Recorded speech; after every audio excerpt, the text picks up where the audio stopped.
30শে মাঘ বিজয়া একাদশী। শুনবেন, একবার শব্দ না করে সবাই শুনবেন, খুব গুরুত্বপূর্ণ কথা কিন্তু। আচ্ছা মায়েরা, একাদশী কারা কারা করেন একবার হাত তুলে দেখান। দেখান দেখান দেখান, বাবারা দেখান কে কে করেন। বেশ বেশ বেশ বেশ বেশ, বাবারা কেউ করেন? বাহ, ভেরি গুড, সুন্দর। দাদা করেন, ওখানে ভেতরে বাবা করেন। সুন্দর সুন্দর সুন্দর, প্রণাম আপনাদের চলে যান। বেশ, নামান নামান নামান। আচ্ছা, যারা করতে পারলেন না, কিছু মনে করবেন না, যারা করতে পারলেন না তাদেরকে কিন্তু আমি অবজ্ঞা করলাম না, বরং প্রার্থনা করলাম আপনারা করুন। মহাপ্রভু এই শিক্ষা দেয় নাই যে যারা করে নাই তাদেরকে অবজ্ঞা করো, তারা যেন করতে পারে তার ব্যবস্থা করেন না। কি বলছেন? ছেলে পড়াশোনা করছে না, তাকে বকাবকি করো, কিন্তু আদর করে বোঝাও তোমাকে অনেক বড় হতে হবে। এইদিকে শব্দ করবেন না, তাহলে বলা যাবে না। 12 মাসে কটা একাদশী জোরে বলুন? 24টা। মুসলিম সমাজে মুসলিম সমাজে 30 দিনে 30টি রোজা রাখা হয়। আমি চেন্নাইয়ে যাকে চিকিৎসা করেছিলাম প্রথমবারই, তিনি আমাকে দেখছিলেন, ওনার একজন মুসলিম ডাক্তার। সেই সময় রোজা চলছিল, তো ওনাকে জিজ্ঞেস করলাম, আপনি রোজা রাখেন? হ্যাঁ। আপনি রাখেন? এত চাপ আপনার, আপনি তো আমেরিকা থেকে পাস করেছেন, আপনি রাখেন? ছোট থেকে আমার মা বাবা শিখিয়েছে তো ওটা রাখার জন্য। মুসলিমদের ছেলে মেয়েদেরকে তার বাবা মা শেখায় খুব ছোট্ট থেকে, রোজা রাখ বাবা, আল্লাহ তোর বরকত করবে। আর আমাদের ছেলে যদি বলে মা খেয়ে দিয়ে একাদশী করব, তাও বলে এখন থেকে বুড়ো হবি, তখন খালি ফাজলাম, এই করবো ওই করবো সেই করবো, পড়াশোনা না গেলে এই করবো। ধ্বংস করা হচ্ছে, জোরে বলুন, ধ্বংস করা হচ্ছে। আমার কথাগুলো বিচার করবেন সব। যদি আপনার শিক্ষিত ব্যক্তি হন তাহলে বিচার করবেন। এইদিকে এইদিকে শুধু মদ খেয়ে রাস্তায় ঘুরে ঘুরে বেড়াবো, মাতলামি করবো, হিন্দু সমাজটাকে নষ্ট করবো, এটা নয়, এটা নয়। আপনাকে জানতে হবে। আমি যেটা চাইছি সেটা শুনবেন। বাচ্চাদেরকে 10 বছর পর থেকে শেখান একাদশী কর। একাদশী করলে কি হবে মা? 14 দিন পর পর একবার একাদশী, মানে কি আপনি 14 দিন পর পর আপনার পেটটাকে একটা রেস্ট দিলেন।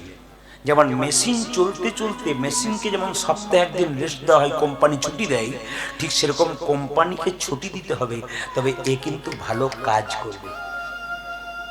এটা কিন্তু সায়েন্টিফিক যুক্তি। যারা শুনছেন তারা শুনবেন, মাঝে মাঝে একে রেস্ট দিতে হয় 14 দিন পর পর। মুসলিমরা 30 দিনে 30টা রোজা করে ভোর 4 থেকে সন্ধ্যে 6টা পর্যন্ত জল খাওয়া তো দূরে কথা, থুতু পর্যন্ত গেলে না। আর আমরা কি খেতে পাবো? কি খেতে পাবো? সবজি খেতে পাবো, ফল খেতে পাবো, দুধ খেতে পাবো, সাবুর পায়েস খায় অনেকে, সাবুদানা খায় অনেকে, কলা খায়, ফল খায়, এত সব খাবে, সবজি খেতে পাবে, তবু একাদশী করবে না। খালি আমাদের কলেজে পড়া ছেলে মেয়েদেরকে জিজ্ঞেস করি একাদশী করেছো? ওগুলো আমরা কি করবো? ও বাবা কাকারা করে, ওগুলো আমাদের নয়। আমরা বুঝিয়ে দিয়েছি এগুলো বাবা কাকাদের, আমাদের নয়। ওই জন্য হিন্দু সমাজ আস্তে আস্তে নিচের দিকে নামেছে। কথাগুলো বিচার করবেন আপনারা। আমার কথাগুলো, আমরা নিচের দিকে নামার একটি পথ, আমরা আমাদের ভবিষ্যৎ প্রজন্মকে ধর্ম সম্বন্ধে শেখাই। একটি অন্য ধর্মের মানুষ, কিছু মনে করবেন না, খুব কত লজ্জার ব্যাপার, শুনবেন ভালো করে, হাসবেন না কিন্তু, হাসির জিনিস কিন্তু হাসবেন না। দুর্গা পুজোর সময় এক জায়গাতে দুর্গা মন্দির গেছি। এখন তো ধরুন দুর্গা পুজো হয় না, এখন তো প্যান্ডেল পুজো হয় না। কি বলছেন? তো প্যান্ডেল পুজো হোক, অসুবিধা নাই। তো প্যান্ডেল দেখতে গেছি, সুন্দর প্যান্ডেল, সাজসজ্জা সব কিছু। একজন অন্য ধর্মের মানুষ, তিনি আমার কীর্তন শোনেন, তিনি বলছেন আপনি প্রদীপবাবু না? করে হ্যাঁ। কি দেখছেন? আমি এই যে কি বলো থিম দেখছি। কি থিম দেখছি? দেখছি দুর্গা মন্দিরে বাবা শিব স্কুটি চালাচ্ছে, আর দুর্গা তার পেছনে বসে হাত দিয়ে বসে আছে। আমাকে উনি বললেন, প্রদীপবাবু আপনি তো কীর্তন করেন, আমাকে একটু উত্তর দিন, আপনাদের কোন জায়গাতে শিব স্কুটি চালাচ্ছে আর মা দুর্গা পেছনে হাত দিয়ে আছে? এত অসভ্য, এত নিচের দিকে আমরা নেমে গেছি যে আমাদের আসল ধর্মটাকে আমাদের পরবর্তী প্রজন্মের কাছে নোংরা হিসাবে দেখাচ্ছে। পরবর্তী বাচ্চারা কি মনে করবে যে শিব তাহলে সত্যি স্কুটি চালিয়েছে? এই জন্য তো আমাকে অনেকে প্রশ্ন করে যে শিবলিঙ্গ যে পুজো হয়, আমি তো গুরুত্ব দিই কেন শিবলিঙ্গ পুজো করা হয়, কিন্তু আমাদের হিন্দুদের অনেক অন্য ধর্মের লোকরা বলে তোদের শিবলিঙ্গ পুজো হয়, মা কালী উলঙ্গ হয়ে পুজো হয়, তোরা কিছুই তোদের কিনে, কিন্তু একবারও উত্তর দিতে পারে না মা কালী কেন উলঙ্গ পুজো করে, কেন শিবলিঙ্গ পুজো করা হয়। কীর্তন শুনতে এই জন্য আসতে হয়, অজানা জিনিসগুলোকে জানবেন, জবাব দিতে পারবেন মুখের উপরে, এই জন্য কীর্তন শুনতে আসা। যে সমস্ত ব্যক্তিরা মন্তব্য করে যে কথা বলে তাদেরকে কালকে বুঝিয়ে দেবেন যে যতক্ষণ বসলাম কিছু শিখে গেলাম, জীবনে যা শিখি নাই তা শিখে এলাম। আমি ইচ্ছা করলে আজকে সমস্ত শিক্ষা নয়, কিছুটা শিক্ষা আপনাদের দিতে পারি। শুধু বলতে চাই মায়েরা, আপনাদের বাচ্চাদেরকে বলবেন একাদশী কর। ওই মেয়েটা যদি একাদশী করে গোবিন্দচরণে ফুল দেয়, ও যখন বড় হবে না, আস্তে ও যখন বড় হবে না, তখন দেখবেন ওই মেয়েটা রাস্তা দিয়ে যাবে, উল্টো পাল্টা খারাপ কাজ করবার আগে বিবেকটা ধাক্কা দেবে, আমি কৃষ্ণ ভক্ত, আমার মা আমাকে ভজন শিখিয়েছে, আমার মা বাবার চোখে খালি পড়বে না, আমি খারাপ কাজ করব না। যার মধ্যে ধর্ম জ্ঞান আছে তার মধ্যে বিবেক আছে। আর যদি আপনার ছেলে মেয়ের মধ্যে ধর্ম জ্ঞান না থাকে, বিবেক জাগবে কোথা থেকে? আপনার বিচার করুন। আপনি বাবা হয়ে মদ খেয়ে রাত্রিবেলায় মাতলামি করছেন ঘরে, আপনার ছেলে আপনার কাছ থেকে শিখছে। একজন বাবা যদি সকালবেলায় স্নান করে একটু গোবিন্দের চরণে ফুল পুষ্প দেয়, তুলসী পত্র দেয়, আমি 100% গ্যারান্টি দিলাম সেই বাবার ছেলেটা বড় হয়ে উল্টো পাল্টা জায়গায় বসবে না, কীর্তনের আসরে বসবে। আপনি গর্ব করে বলবেন, আমি একটা ভালো সন্তানের জন্ম দিয়ে পৃথিবী থেকে চললাম। ভালো সন্তানের জন্ম দিয়ে ভালো বাবা হয়ে যান পৃথিবী থেকে। ছেলের জন্য কোটি টাকা রাখলেন, ছেলেকে কেমন তৈরি করলেন? এইরকম না এইরকম। যদি এইরকম তৈরি করলেন তো সব ধ্বংস করে দেবে। আর যদি বিবেক জ্ঞান ধর্ম ছেলে তৈরি করলেন, আপনার ছেলে কৃষ্ণ ভক্ত হয়ে আপনার শেষ দিনে সাধ্য কাজ করে প্রচুর ভক্তকে নাম দিয়ে কীর্তন শুনিয়ে একটু প্রসাদ সেবা করা। কথাগুলো পুরো অমৃত, হীরা হীরা। শুনবেন না তো আপনাদের ভেতর ঠান্ডা হয়ে যাবে। শুধুমাত্র বললেই হলো। শুধু আমি বেশি বলবো না, শুধু এইটুকু বলবো, জেনে যান, জেনে যান বিজয়া একাদশী কেন করে। এই দিকে তাকান। আমাদের 12 মাসে 24টা একাদশী, ওদের 30টা রোজা। দেখুন হিসাব করে, 12 মাসে 24টা একাদশী গুনলেন, 24টা হলো তো। আচ্ছা, তার মধ্যে বুড়ো 14, বুড়ি 8, মানে কি? শিব ঠাকুরের চতুর্দশী আমরা পালন করি, আর বুড়ির 8 মানে দুর্গার অষ্টমী পালন করি। কটা হলো? 24 আর 2 জোরে বলুন, 26টা, তাই না? আচ্ছা, 2 ছেলের 2 জন্মতিথি, কৃষ্ণের জন্মদিন আর রামের জন্মদিন, কটা হলো? জোরে বলুন, 28টা। 28টা আমাদের হয়ে গেল। তারপরে ধরুন আমাদের অমাবস্যা, পূর্ণিমা, এমনি করে অনেক অনেক উপবাস আছে, মায়েদের জিতা অষ্টমী আছে, এইসব নিয়ে দেখবেন 30টার বেশিও আমাদের হয়ে যাচ্ছে, কিন্তু কেটে কেটে হচ্ছে। বিজয়া একাদশী কেন হলো? আসল জায়গা থেকে সরে গেছিলাম, আমি বলে দিই মায়েরা। এই বিজয়া একাদশী যেটা 30শে মাঘ আসছে, ওই একাদশীটা স্বয়ং রামচন্দ্র করেছিলেন। কেন? যখন পঞ্চবটী বনে সীতাকে নিয়ে গিয়েছিলেন, তখন কিন্তু রাবণ সীতাকে হরণ করে নিয়ে গিয়েছিলেন। যেটা বলুন, হ্যাঁ না? একটা পাখি বাধা দিয়েছিল, তার নাম কি? জটায়ু। পাখিটা মৃত্যুর সঙ্গে লড়াই করে বলল, মাকে বাঁচাতে পারলাম না, অনেক চেষ্টা করলাম। রামচন্দ্রের একজন বন্ধু, তিনি হচ্ছেন বন্ধুবর এবং খুব সহায়ক, তিনি হচ্ছেন সুগ্রীব। তিনি খবর নিয়ে এলেন যে অশোক বনে সীতা মা কাঁদছে।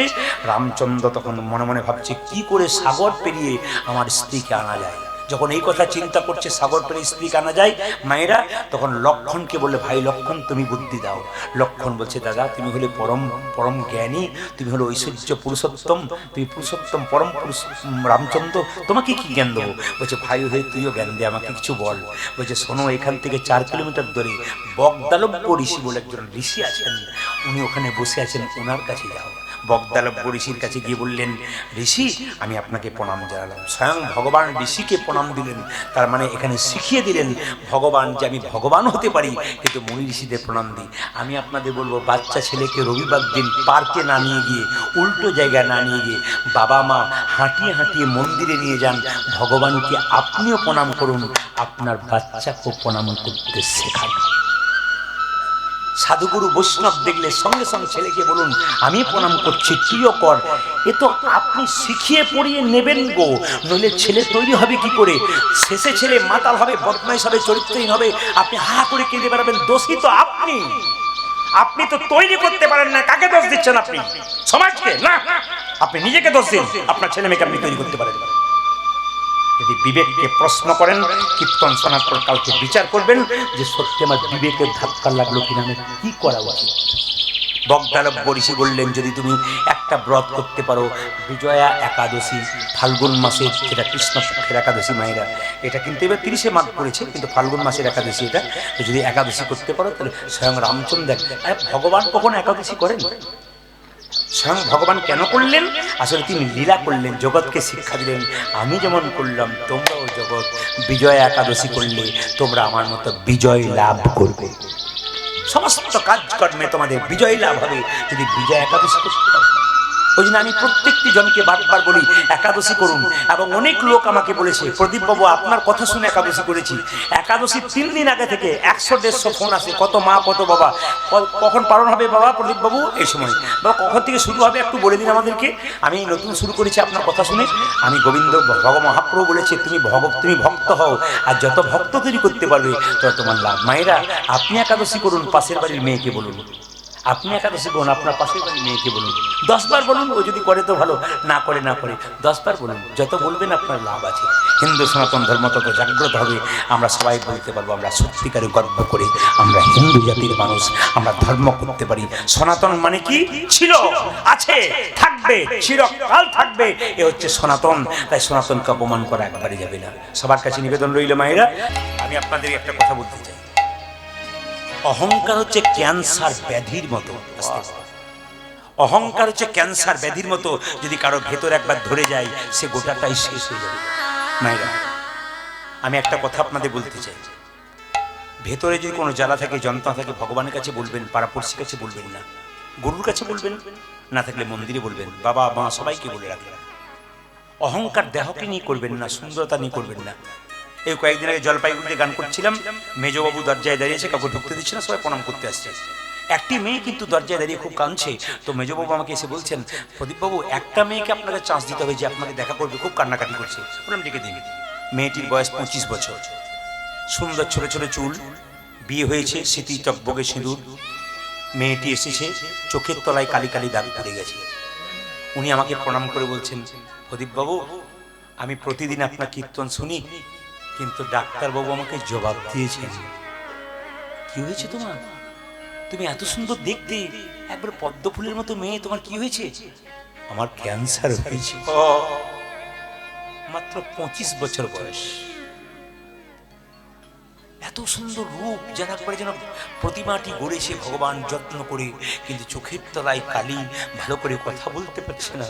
আমি তখন বললাম গৌর গোবিন্দের নাম করো, আর তো কোনো পথ নাই, ঈশ্বর নিশ্চয়ই ভালো রাখবেন। পরে জানতে পারলাম ডাক্তারবাবু বলেছেন তোমার অনেকটা উন্নতি হয়েছে। কিসের অহংকার করছেন? কিসের অহংকার?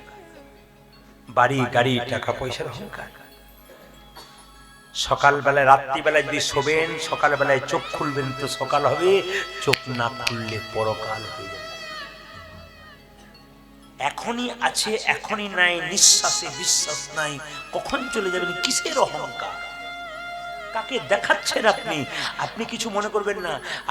আপনি যখন মারা যাবেন তখন দেখবেন আপনি যে বিছানাতে শুয়েছিলেন ওটা ঘর থেকে লুকিয়ে বের করে দেবে আপনার সঙ্গে, আপনি যে কাপড়টা পরেছিলেন ওটা আপনার সঙ্গে বের করে দেবে, কিন্তু আপনি যে এত টাকা রোজগার করলেন ওটা কিন্তু আপনার সঙ্গে বের করবে না। হরিবল হরিবল হরিবল। আপনি যে কষ্ট করে একটা সোনার মালা তৈরি করেছেন রোজগার করে, ওটা দেখবেন যত্ন করে আলমারিতে আছে, ওটা যাবার সময় তোমাকে দেবে না। এই সংসার শুধু নিতে চায়, দিতে চায় না। কীর্তন যদি এরকম হয়, ভক্তের ভেতরে ঢুকে যায়, তবে মন দিয়ে শুনবেন, কারো গ্যারান্টি নাই। ট্রেন আসবার সময় সিগন্যাল দেয় ট্রেন আসছে, মৃত্যুর সময় সিগন্যাল দেয় না মৃত্যু কখন আসে। একটা ওষুধের বোতলের উপরে এক্সপায়ারি ডেট লেখা থাকে, কিন্তু মায়েরা আমাদের দেহে কোনো এক্সপায়ারি ডেট নাই। কে যে কখন চলে যাবে, কার টিকিট কখন কাটা হবে কেউ জানে না। যাবার আগে অন্তত গৌর গোবিন্দের নামটা স্মরণ করে যাবে, দেখবেন কৃপা হয়ে যাবে। আর একটা কথা আমার দাদা ভাইদেরকে বলে যাব, সবাই শুনে নেবেন যে যেখানে বসে আছেন, বিরাট দামি কথা। একটা কথা বলে যাব, নারীদেরকে 3টে জায়গায় ছাড়বেন না। খুব দামি কথা, যতগুলো বাবা আছেন একবারে মন দিয়ে শুনবেন, বিখ্যাত পণ্ডিতের উক্তি। নারীদেরকে 3টে জায়গায় ছাড়বেন না। আমার মা বোন ছেলে মেয়েদেরকে 3টে জায়গায় ছাড়বেন না। কোথায় কোথায়? 1 নম্বর জায়গা কোথায়? স্ত্রীর যদি অসুস্থ হয়, যদি বিছানায় পড়ে থাকে, স্বামী কিন্তু স্ত্রীকে ছেড়ে যেন কোনো জায়গা না যায়। হরিবল হরিবল হরিবল। দুঃখের দিনে স্বামী চেনা যায়, দুঃখের দিনে স্ত্রী চেনা যায়। এটাই তো আশ্চর্যের ব্যাপার। আজ থেকে 10 বছর আগে আমার একটা প্রবলেম শরীরে হয়েছিল, আমি চেন্নাই অ্যাপোলো গিয়েছিলাম, আমার স্ত্রী চেন্নাই অ্যাপোলো প্রথম গেল, আমার জামাইবাবু স্কুলের শিক্ষক তিনি গিয়েছিলেন, আমরা দুজনে নার্সিংহোমে আছি, আর আমার স্ত্রী দেখছি ওই রাস্তাটা আঁকাবাঁকা রাস্তা, রোড পেরিয়ে দেখছি ঠিক জায়গায় চলে এসেছে। বললাম তুমি এলে কি করে? কি জানি কে যেন টানে নিয়ে চলে এলো। তার মানে কি? প্রীতি, ভালোবাসা, টান, কি হবে কি হবে কি হবে, ভক্তি, ভালোবাসা ছুটে এসেছে। এ দারুণ জিনিস। এই জন্য স্ত্রী যদি কোনোদিন বিপদে পড়ে, শরীর খারাপ হয়, স্বামীর যদি হাজার কাজ থাকে, স্ত্রীর মাথা শিওরে যেন বসে, স্ত্রীর অনেক রোগ দূর হয়, স্বামী যদি কাছে থাকে। এইদিকে তাকাবেন। দ্বিতীয় কোন সময় যাবেন না?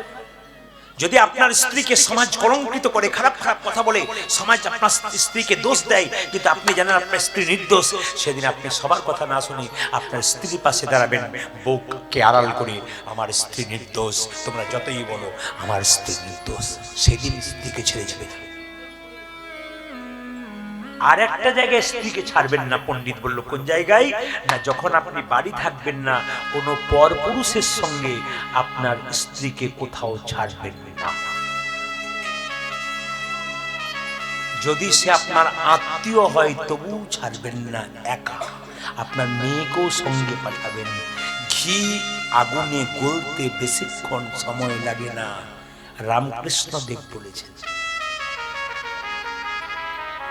কথাগুলো যদি নিতে পারেন তাহলে জীবন সুন্দর হবে। আরে ভাই, এ শুধু পশ্চিমবাংলা নয়, পশ্চিমবাংলার যতগুলো রাজ্য, পশ্চিমবাংলার যতগুলো জেলা আছে, প্রত্যেকটি রাজ্যে রাজ্যে মানুষ এরকম যেমন শুনছেন আপনারা না, এরকম মানুষ স্থির হয়ে হাঁ করে শুনতে থাকে। কেন? কথা নয়, হীরা, হীরা। এতেই জীবন পরিবর্তন হতে পারে, বাকি কোনো জায়গায় জীবন পরিবর্তন হতে পারে না। নিতে পারেন তাহলে লাভ আছে। মালদাতে গৌর বলে একটা জায়গা আছে, যারা শিক্ষিত ব্যক্তি ইতিহাস পড়েছেন, মালদাতে গৌর বলে একটা জায়গা আছে, ওখানে নবাব হোসেন শাহ ছিল, মায়েরা মালদাতে নবাব হোসেন শাহ। তো নবাব হোসেন শাহ পেটের যন্ত্রণা হয়েছিল, কোনো মতে ভালো হচ্ছিল না, একবার মুকুন্দের কাছে এলো মায়েরা, প্রচুর লোক মুকুন্দ সরকারের দরজায় দাঁড়িয়ে আছে। হঠাৎ করে মুকুন্দ বলে উঠলো, এই যে তোমাদের মধ্যে সবচাইতে গরিবকে সে আগে এসো। নবাব হোসেন শাহ বললো, বাবা আমি সবচাইতে ফকির। নবাবকে একজন বুদ্ধি দিয়েছে, তুমি যদি পেটের রোগ ভালো করতে চাও তোমাকে ফকির সেজে যেতে হবে। এত বড় বাংলার নবাব ফকির সেজে এসেছে। এই যে তোমাদের তো গরিবকে, আমি কি নাম? আমার নাম হোসেন ফকির। দেখি দেখি দেখি দেখি দেখি জামাটা খোলো তো। নবাব মনে মনে ভাবছে, জামা আমি খুলবো, পেটের রোগ যদি ভালো না হয় তো দেখবে কে এসেছে। আরে কি ভাবছো, জামা খোলো। নবাব যেন জামাটা খুলেছে, অমনি মুকুন্দ বলল, এবার মাটির বারান্দাতে গড়াগড়ি দাও।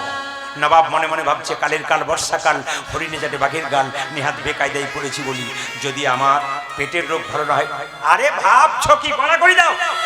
যেই না নবাব হোসেন শাহ ফকির সেজে ধুলায় গড়াগড়ি দিয়েছে, অমনি চমকে উঠে বললো, কবিরাজ। বলে কি? আমি যেই না ধুলায় গড়াগড়ি দিলাম, আমার অর্ধেকটা পেটের রোগ ভালো হয়ে গেল। মুকুন্দ বলল, সবাইকে দিদি এক একটু পড়ে গেছে, তোমার কাজে লেগে গেছে। না মা, ভক্তপদ ধুলিয়ার ভক্তপদ জল, ভক্তপদ জল, ভক্ত ভক্ত শেষ হয় তিন মহা। প্রত্যেকটি জেলায় জেলায় একটা অভিজ্ঞতা আছে। আপনাদের জেলার কীর্তন আলাদা, অন্য জেলায় কীর্তন আলাদা। উত্তর দিনাজপুর, মালদা, নদীয়াতে যদি গান করতে যাওয়া যায়, যদি কোনোদিন যান আপনাদের আত্মীয় থাকে, দেখবেন যখন কীর্তন শেষ হয় না, সব মেয়েরা, সব ছেলেরা, সব বাবারা একবার ধুলোতে গড়াগড়ি দেবে, তারপর যাবে। কীর্তন শেষ হবে তো ধুলোতে গড়াগড়ি দেবে, একবার ধুলোতে তিরপল উঠিয়ে ধুলোতে গড়াগড়ি দেবে, তারপর যাবে। তা আমি কীর্তন করতে গেছি নদিয়াতে, 3 জন মেয়ে কলকাতা থেকে এসছে কীর্তন শুনতে। দেখতে পাচ্ছি ওনারা 3 জনে কিন্তু কীর্তন এসে গড়াগড়ি দিচ্ছে। জিজ্ঞেস করলাম, আপনার শাড়িটা ময়লা হয়ে যাবে না? উনি বলছেন, আপনার কীর্তনে শুনেছি স্বামীর যদি 10টা কাপড়ের দোকান থাকে, যখন চিতাতে দেবে 1টা কাপড়ও সঙ্গে দেবে না। ময়লা হলে তো কি আছে, গোবিন্দের নামে হোক। আমার আপনি কি করেন? শুনলে চমকে যাবেন। উনি বলছেন, আমি কলকাতার কোন এক কলেজের প্রফেসর। আপনি কলেজের প্রফেসর, আপনি কীর্তন শুনছেন? কেন শুনবো না? আমার স্বামী প্রসাদ ভোজি, আমি প্রসাদ ভোজি। আমার স্বামী একজন হাই স্কুলের শিক্ষক, তিনি প্রসাদ ভোজি, আমি প্রসাদ ভোজি, দুজনে প্রসাদ ভোজি আমরা। বাহ! আমরা, আপনি তো আমার চেয়ে ছোট না হতেন, আপনাকে একটা প্রণাম করতাম। একটি মেয়ে এসছে, ও বলে আমি বিউটি পার্লারে কাজ করি। বললাম আমিও তো করি। প্রদীপবাবু আপনি করেন? বলে হ্যাঁ। কখন করেন? তাহলে কীর্তনে ফাঁকে। বললাম না, কীর্তন করতে করতে বিউটি পার্লারে কাজ করি। বলছে বুঝতে পারলাম না। বললাম তুমি তো বিউটি পার্লারে কাজ করে মেয়েদের বাইরেটা ভালো করার চেষ্টা করো, আর আমি বিউটি পার্লারে কাজ করে ভক্তের হৃদয় মন্দিরটাকে পরিষ্কার করার চেষ্টা করি। ভক্তপদ ধুলিয়ার ভক্তপদ জল, ভক্ত ভক্ত শেষ হয় তিনি মহাবল। যেই না কবিরাজ তোমার কি ওষুধ দেওয়া থাকে? নেই ওষুধ দেওয়া থাকে, অর্ধেকটা পেটের রোগ ভালো হয়ে গেল। মুকুন্দ বলো সবাইকে দিতে এক পড়ে গেছে, তোমার কাজে রেখেছে। দেখি দেখি দেখি হা করো তো, আসল ওষুধটা দিয়ে দিই। যেই না হা করেছে আসল ওষুধটা দিয়েছে, আর নবাবের পেটের যন্ত্রণা ভালো হয়ে গেছে। মুকুন্দ নবাব মনে মনে, মুকুন্দ মনে মনে ভাবছে এত বড় কে যে আমার নাম ধরে ডাকলো। নবাব বলে উঠল, আমি সারা বাংলার নবাব হোসেন শাহ। নবাব আপনি? হ্যাঁ, তোমাকে পরীক্ষা করতে এসেছিলাম তুমি কত বড় কবিরাজ। এখানে তোমাকে থাকা যাবে না, তুমি চলে যাও। বলে কোথায়? আমার সঙ্গে মালদাতে। তুমি মুসলমান, আমি হিন্দু, তোমার বাড়ি যাবো কেমন করি? রাত্রিবেলায় মহাপ্রভু মন্দিরে কেঁদে কেঁদে বলছে, প্রভু বলে দাও, প্রভু বলে দাও, প্রভু তুমি বলে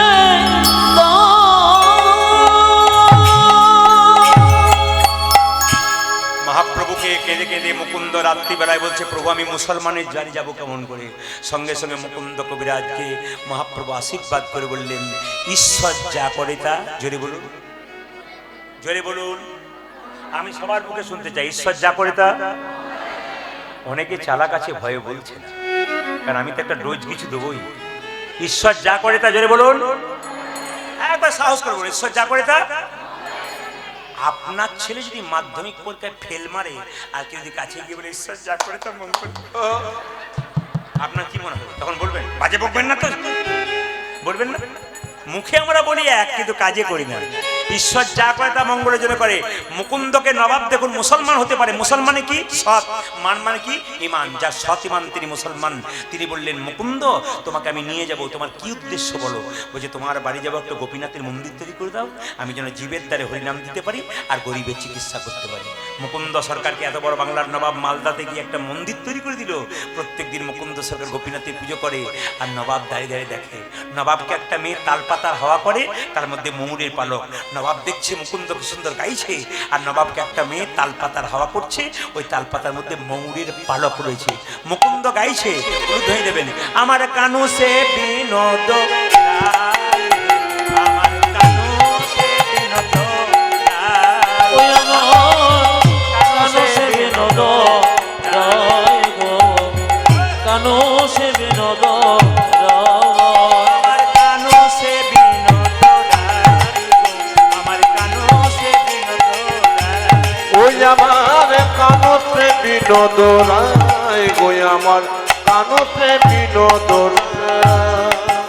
বিনোদ চূড়াই বিনোদ বরিহা, বিনোদ চুরাই বিনোদ বরিহা, বিনোদ চূড়াই বিনোদ বরিহা, আজ বিনোদ চড়াই বিনোদ বলিহায়। বরিহা বরিহা বিনোদ জুড়িছে তাই গো, আমার বিনোদ জুড়েছে কবর, আমার কানো সে বিনোদ রায় গো, কানো সে বিনোদ কবর। ওই আজ কানতে বিনোদ রায় গো, কানতে বিনোদ রায়। বিনোদ ললাটে বিনোদ তিলক, বিনোদ বিনোদ সাজে গো, আজ বিনোদ লোলাটে বিনোদ তিলক, বিনোদ বিনোদ সাজে গো, ললাটে বিনোদ তিলক, বিনোদ বিনোদ সাজে গো, আজ বিনোদ ললাটে বিনোদ তিলক, বিনোদ বিনোদ সাজে গো। বিনোদয় ধরে বিনোদ মুরলী, আজ বিনোদয় ধরে বিনোদ মুরলী, বিনোদয় ধরে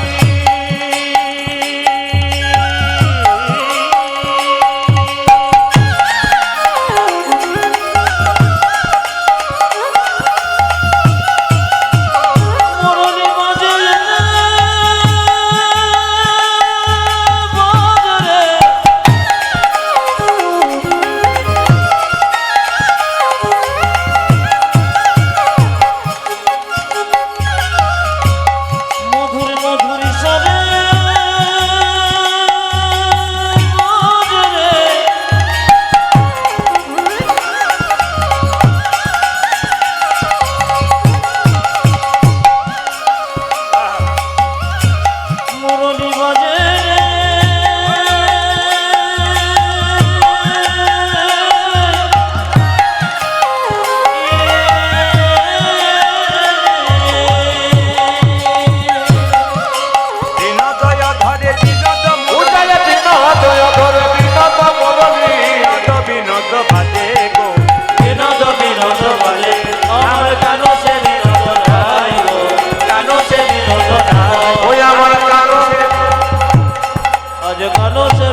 ও তার বিনোদ গলায় বিনোদ মালা, বিনোদ বিনোদ দুলে গো।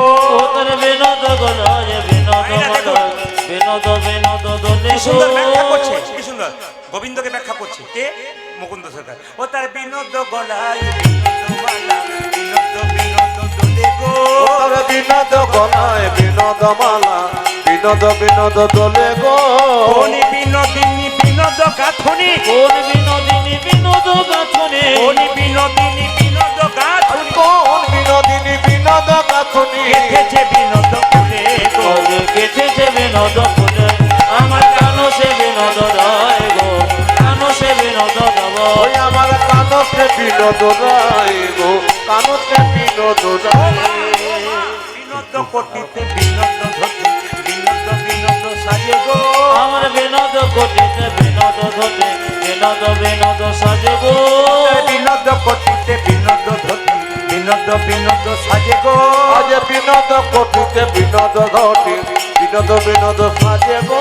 বিনোদ চরণে বিনোদ নুপুর, বিনোদ চরণে বিনোদ নুপুর, বিনোদ চরণে বিনোদ নুপুর, আজ বিনোদ চরণে বিনোদ নপুর, বিনোদ বিনোদ বাজে গো। ওরে বিনোদ বিনোদ বাজে, আমার কানো সে বিনোদ রায় গো, কানো সে বিনোদ রায়। ও যায় কানতে বিনোদ রায়, কানতে বিনোদ রায়।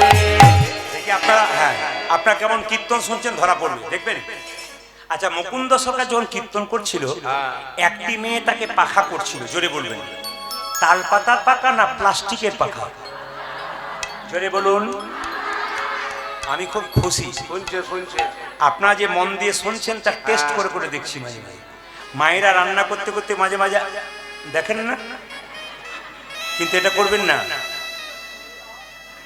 এটা করবেন না, না শিখিয়ে দিই, এটা কিন্তু করবেন না। কোনোদিন রান্না করতে করতে রান্নাশালে এরকম করে দেখে জলটা নিয়ে ওনাকে দেখবেন, দেখে আবার হাতটা ধুই না, পুরো অলক্ষীর লক্ষণ। যেখানটা রান্না করছেন ওটা অন্নপূর্ণার মন্দির। আপনি টেস্ট করবেন, দেখবেন ভালো। একটা পাত্র নিয়ে গিয়ে বাইরে একটু টেস্ট করে নিয়ে তার পাত্রটাকে ধুয়ে দেবেন পরিষ্কার করে, হাতটাকে ধোবেন, তারপর করবেন। সুচিতা অসুচিতা আছে, লক্ষ্মী অলক্ষ্মীর ব্যাপার আছে। এটা তো অন্য জাতির ঘর নয় যে নোংরা করে রাখবেন। আপনি হিন্দু জাতির মানুষ, হিন্দু জাতির বাড়ি প্রত্যেক সময় পরিষ্কার পরিচ্ছন্ন থাকে, আপনার পরীক্ষা পরিষ্কার রাখবেন। সবাই তাকার মায়ের যেখানে বসেছেন যখন। আচ্ছা বলুন তো, ওই ওই পাখাটার মধ্যে কাকের পালক ছিল না কোকিলের পালক ছিল? বলুন। ময়ূরের পালক ছিল। বাহ। আচ্ছা মায়েরা কীর্তন করতে করতে যেই না মুকুন্দ ডেকেছে, এই আমাদের নবাব ডেকেছে, মুকুন্দ। মুকুন্দ নবাবের দিকে তাকিয়েছে আর ময়ূরের পালকগুলোকে দেখে, হে কৃষ্ণ কৃষ্ণ করুণা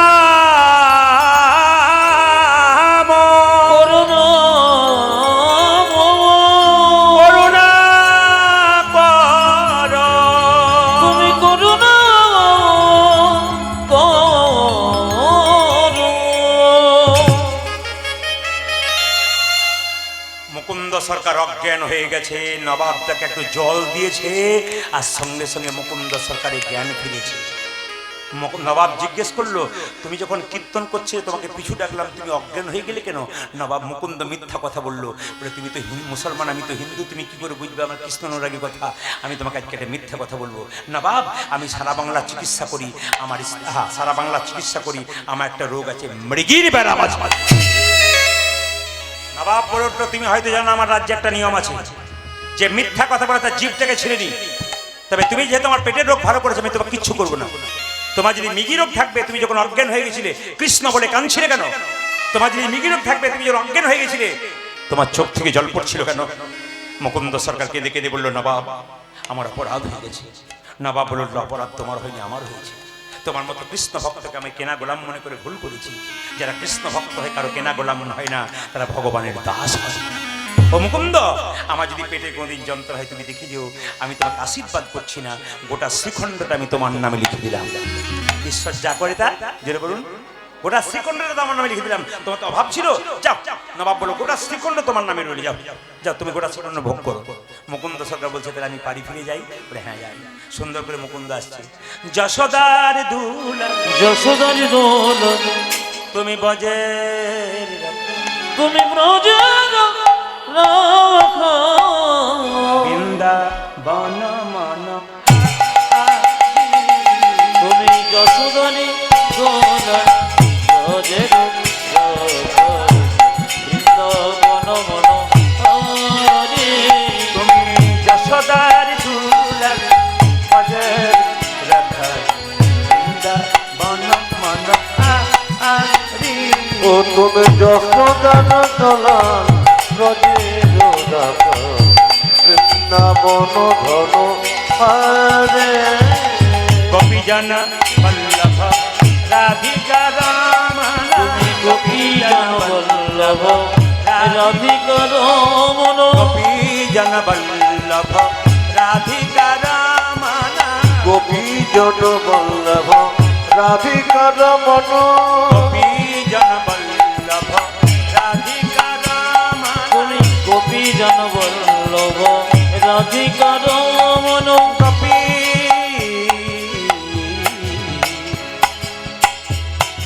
গোপী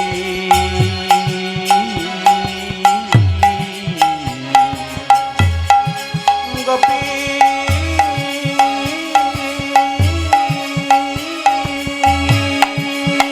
হে প্রাণ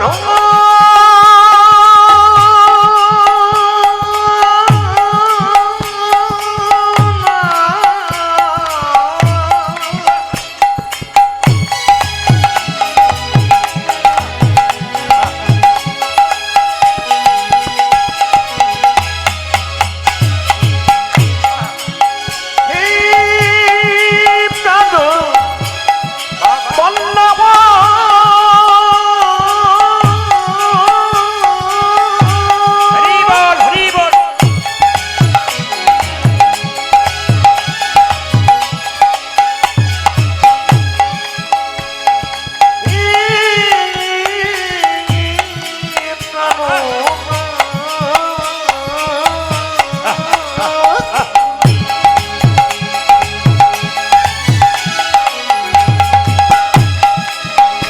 হে প্রাণ বল্লভ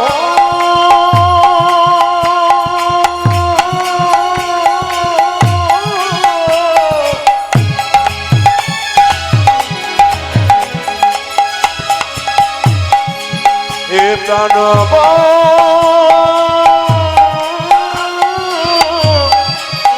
বল্লভ গোপী জন বল্লভ রাধিকার মন জন বল্লভ রাধিকা রামনা তুমি গোপী জন বল্লভ রাধিকা রমন বৃন্দাবন মন হরি বৃন্দাবন মন হরি অজে যশোদানি দুলাল অজয় বৃন্দাবন মন হরে ও তুমি যশোদার দলাল ব্রজের রাখাল বৃন্দাবন ঘন হারি ওই গো ধরণী মায়েরা স্বামী এলেন স্ত্রীর কাছে বহুদিন স্ত্রীর কাছ থেকে চলে গেছে, স্ত্রী কাঁদছে, স্বামী যেদিন থেকে তুমি চলে গেছে আমি জিভটা জ্বালা করে, হাতগুলো জ্বালা করে, পাগুলো জ্বালা করে, আমি খেতে পারি না, কেন এমন হয়? মুকুন্দ সরকার মায়েরা মুকুন্দ সরকার চিকিৎসা করতে করতে অহংকার হয়ে গেল। আপনারা এইটুকু আসর দেখছেন, আস্তে আস্তে আপনারা আজকে রাত্রিতে এইটুকু আসর দেখছেন, আমিও দেখছি, জায়গাটা ছোট, কিন্তু আমাদের আসর আপনারা কতটা দেখেছেন জানি না। আমি যতগুলো আসরে যাই 10 থেকে 12,000 মানুষ হয়। আমি কয়েকদিন আগে আসামে ছিলাম, করিমগঞ্জে, এদেরকে জিজ্ঞেস করুন 20,000 মানুষ বাইরে, 20,000 ভেতরে, এত মানুষ 50-100টা পুলিশে মানে ঠিক রাখতে পারছে না, এত মানুষ সব ইউটিউব দেখে চলে এসছে। তবু ওই ভিড়ের মধ্যে চাপা পড়ে যাবে, তার মধ্যে দাঁড়িয়ে দাঁড়িয়ে কীর্তন শুনছে, পাশের মধ্যে হেলান দিয়ে দিয়ে। তা আপনাদের কাছে একটা নিবেদন রাখতে চাই, মুকুন্দ মানে যদি কারো ভেতর আমি যদি মনে করি আমাকে দেখবার জন্য এত লোক এসছে, অহংকার যদি ভেতরে ঢুকে যায়, গোবিন্দ নিতাই গৌর হরিবল করে দেবে, যেন প্রেম জাগে। আমি যখন কীর্তন করতে যাই, এত এত ভক্ত আমাকে ভালোবাসে, আমি তখন মনে মনে ভাবি, প্রভু আমি যেন এদেরকে কিছু আনন্দ দিতে পারি, যেন কিছু শিক্ষা দিতে পারি। কিন্তু মুকুন্দ সরকার চিকিৎসা করতে তো অহংকার হয়ে গেল, আমি সারা বাংলার কবিরাজ, আমার নাম মুকুন্দ সরকার, ভগবান বলো দাঁড়া তোকে দেখাচ্ছি মজা, তোর স্ত্রীর শরীরে এমন রোগ দেবো তুই ধরতে পারিস কিনা দেখি। স্ত্রী বলল, স্বামী আমার চোখ জ্বালা করে, দেখি তোমার চোখ দেখি। আমার জিভ জ্বালা করে, দেখি তোমার জিভ দেখি। আমার হাত জ্বালা করে, দেখি তোমার হাত দেখি। আমার পা জ্বালা করে, দেখি তোমার পা দেখি। আমি সারা বাংলা চিকিৎসা করি, আমার স্ত্রী রোগ ধরতে পারছি না কেন? রাত্রিবেলায় মহাপ্রভু মন্দিরে কেঁদে কেঁদে বসে, প্রভু আমায় বলে দাও কি এমন হলো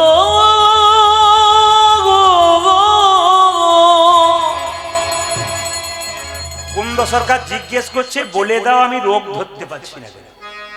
একটু আগে তো হলো রে হয়ে গেল। হ্যাঁ, আমি রোগ ধরতে পারছি না কেন? রাত্রিবেলায় মহাপ্রভু স্বপ্ন দিচ্ছেন, মুকুন্দ আমি যা ভেবেছিলাম তাই হয়েছে। সারা বাংলা চিকিৎসা করতে করতে তোমার ভেতরে অহংকার হয়। মুকুন্দ সরকারের স্ত্রী যখন প্রচন্ড মানে যন্ত্রণা, তখন মহাপ্রভু বললেন, শোনো তোমাকে চিবানো পান দিলাম, তুমি তোমার স্ত্রীকে দিয়ে দাও, তোমার স্ত্রীর রোগ তো ভালো হবে, একটা নতুন লক্ষণ প্রকাশ পাবে, তোমার স্ত্রীর গর্ভে সন্তান আসবে, সেই সন্তানের নাম হবে ভক্ত রঘুনন্দন। চিবানো পানটা স্ত্রীকে দিয়েছে মা, আর স্ত্রীর গর্ভে সন্তান এসেছে, সেই সন্তানটা জন্ম নিচ্ছে সরস্বতী পুজোর দিনে। মাথায় কাপড় নিন সবাই মিলে, আজকে সরস্বতী পুজোর দিনে কিন্তু সন্তান জন্ম নিচ্ছে। সবাই তাকান, সরস্বতী পুজোর দিনে সন্তান জন্ম নিচ্ছে কিভাবে সবাই? আহা হেন কালে জনমিল শির গুণন্দন, হেন কালে জনমিল শির গুণন্দন, হেন কালে জনমিল শির গুণন্দন, হেন কালে জনমিল ক্ষীর গুণন্দন। মুকুন্দ দাসেরি তাহা আনন্দিত, আজ মুকুন্দ দাসের তাহা আনন্দিত, মুকুন্দ দাসেরি তাহা আনন্দিত। উঠেছে মুকুন্দ বেশে তাহা আনন্দিত। কি পুজোর দিনে ছেলে হলো যেটা বলুন? লক্ষ্মী পুজো। লক্ষ্মী পুজোর দিনে। ভাগ্যে আপনারা এসেছেন, আমি ভুলে গেছিলাম। কি পুজোর দিনে মায়েরা? সরস্বতী পুজো। যেই না পুজো করছে কবিরাজ, একজন মেয়ে কি বললো, কবিরাজ তুমি তো পুজো করছো, সুখবর। বলে কি? তোমার ছেলে হয়েছে। আমার ছেলে সরস্বতী পুজো দিনে আনন্দ ধরে না, আনন্দ ধরে না, আনন্দ ধরে না, তাদের আনন্দ ধরে না। মুকুন্দ দাসের মনে আনন্দ ধরে, আমার মুকুন্দ দাসের মনে আনন্দ ধরে না, মুকুন্দ দাসের মনে পুত্রের বদন হেরে, মুকুন্দ দাসের মনে পুত্র বদনে হেরে, মুকুন্দ দাসের মনে পুত্র বদনে হেরে, মুকুন্দ দাসের মনে পুত্র বদনে হেরে, মুকুন্দ দাসের পুত্র বদনে হেরে আনন্দ ধরে না। মুকুন্দ দাসের আজ আনন্দিত, মুকুন্দ ধরে আজি আনন্দিত। আচ্ছা মায়েরা বলুন, ছেলে হলে বেশি আনন্দ হয় না মেয়ে হলে বেশি আনন্দ হয়? দুইটে মেয়ে ছেলে। আচ্ছা কিছু মনে করবেন না, আস্তে আস্তে। এটা কিন্তু খুব দোষের ব্যাপার, শুধু আপনার নয়, কেন জানি না সব জায়গাতে বলি ছেলে হলে বেশি আনন্দ, মেয়ে হলে। মায়েরা খালি বলে ছেলে হলে। আর ছেলে যে বয়স হলে ঘাড়ে লাফিয়ে পালিয়ে যাচ্ছে, এটার দিকে তাকাচ্ছে না। কিন্তু একজন পণ্ডিত বলছেন, আমি সেদিন পড়ছিলাম এক জায়গাতে ফেসবুকে, একজন বলছেন যে একটা ছেলে একটা মেয়ে দুটোই জন্ম নিল, কারো একটা ছেলে একটা মেয়ে, বলছে ছেলের প্রতি যদি 10,000 টাকা খরচ করো, তাহলে মেয়ের প্রতি 20,000 টাকা খরচ। বলে কেন ডবল? কেন না, একটা ছেলে যদি একটা বংশের প্রদীপ হয়, একটা মেয়ে দুটো বংশের প্রদীপ। একটা মেয়ে কেন বলুন তো? একটা ছেলে একটা বংশের নাম উদ্ধার করবে, কিন্তু মেয়েরা বাবার বংশ উদ্ধার করবে, আর মেয়ের মায়ের বংশ উদ্ধার করবে। একটা ছোট্ট প্রমাণ দিদি, আপনি শুনবেন তাহলে বলে দিই। আপনি যেমন শিক্ষা দেবেন আপনার বাচ্চাকে, আপনার ছেলে কিন্তু সেরকম। এইদিকে একটা 18 বছরের মেয়ে বিয়ে হয়ে গেল, মা কি এইদিকে এইদিকে একটা 18 বছর আস্তে একটা 18 বছরের মেয়ের বিয়ে হয়ে গেল, মেয়েটি কাঁদছে, মা তোমাদের ছেড়ে থাকতে পারবো না। মা বলছে, খুকি চিন্তা করিস না, তোর বাবাকে না মাসে মাসে পাঠিয়ে দেবো। না মা, বাবাকে ছেড়ে তোমাকে ছেড়ে থাকতে পারবো না। একটা কথা শোন। বলে কি? শ্বশুর বাড়ি যাবি, শ্বশুর শাশুড়িকে প্রণাম করবি, ভক্তি করবি, দেখিস বাবা যেন ভালো ব্যবহার করিস, খারাপ ব্যবহার করিস না। বলে কোনো চিন্তা নেই মা, করবো। শ্বশুর বাড়ি গেল, 1 সপ্তাহের মধ্যে ঝগড়া শুরু করবে। না না, তারপর শুনবেন কি কথা, শুনলে চমকে যাবেন, এটাই তো মজা। কথার মধ্যে পেঁচ আছে আর কথার মধ্যে মানে যুক্তি আছে। দেখুন, 1 সপ্তাহের মধ্যে ঝগড়া শুরু করে দিল। ছেলের বাবা ফোন করে বলছে, আপনার মেয়েকে কেমন পাঠালেন? ও মেয়ে তো এসে ঝগড়া করছে।